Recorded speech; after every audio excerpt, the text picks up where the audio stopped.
In the rental market, it can feel like the rules are just changing right under your feet. One year, finding a great apartment is a breeze. The next, it feels like a total battle. Well, today, we're going to pull back the curtain on the single biggest factor that drives that entire experience. It's a number most renters have never even heard of, but trust me, it silently dictates everything. So here's what we're going to cover. We'll start with that feeling, the renter's dilemma. Then we'll uncover the market's hidden scoreboard. We'll see how the balance of power can flip, get inside the landlord's head with their calculation, and finally, we'll build your very own renter playbook. Okay, let's dive in. All right, let's just start with that core feeling every renter knows. How can the very same city feel like two completely different worlds when you're looking for a place? One search is smooth, you've got plenty of options, and the next one is just this frantic race against time. This difference, it isn't random, it's a direct reflection of what's really happening in the market. Yeah, look at these two scenarios. On one side, you've got the frantic market. Listings are gone in hours, you see long lines at open houses, and you feel this immense pressure to decide right then and there. It really feels like a landlord's world, right? But then you have the slow market. You see for rent signs everywhere, landlords are actually offering you deals to move in, and you have time.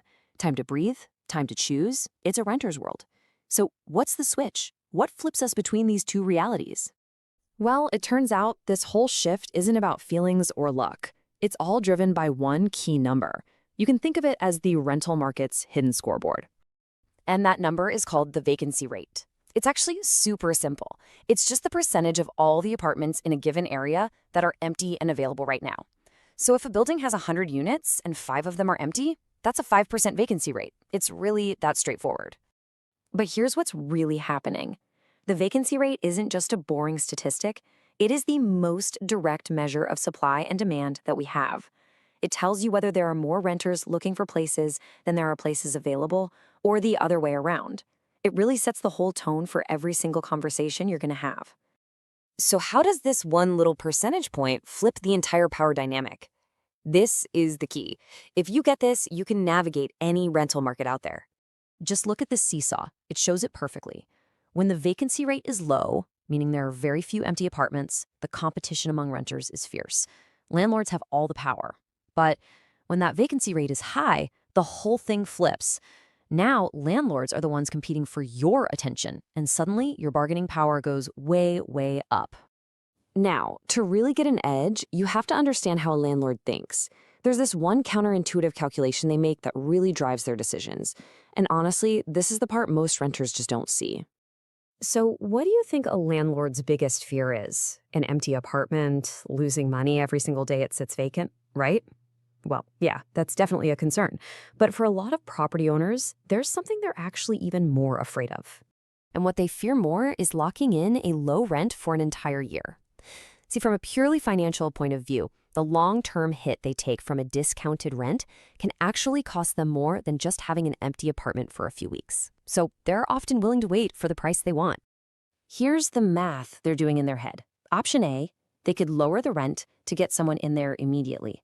Okay, that means guaranteed income, but it's at a lower rate for the whole lease.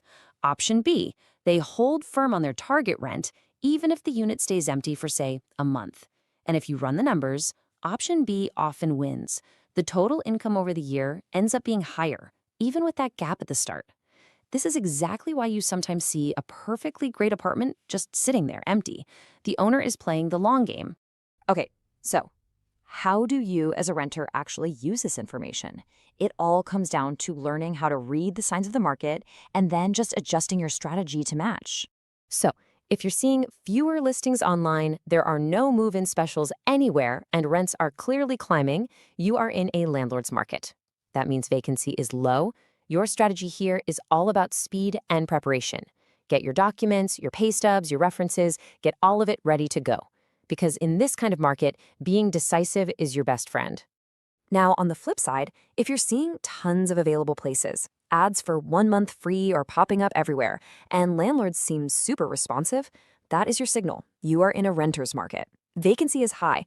Here, your strategy is the complete opposite: patience and negotiation. You have the time to look around, and you absolutely have the leverage to ask for better terms. Maybe that's a lower rents, or maybe it's just a better move-in date. So the next time you go apartment hunting, you're not just scrolling through listings anymore. You're actually reading the market itself. By understanding this one simple thing, the vacancy rate, you can go from being just another person looking for a place to being a truly strategic renter. You'll know exactly when to move fast and when you have the power to slow down and negotiate the best deal you can get.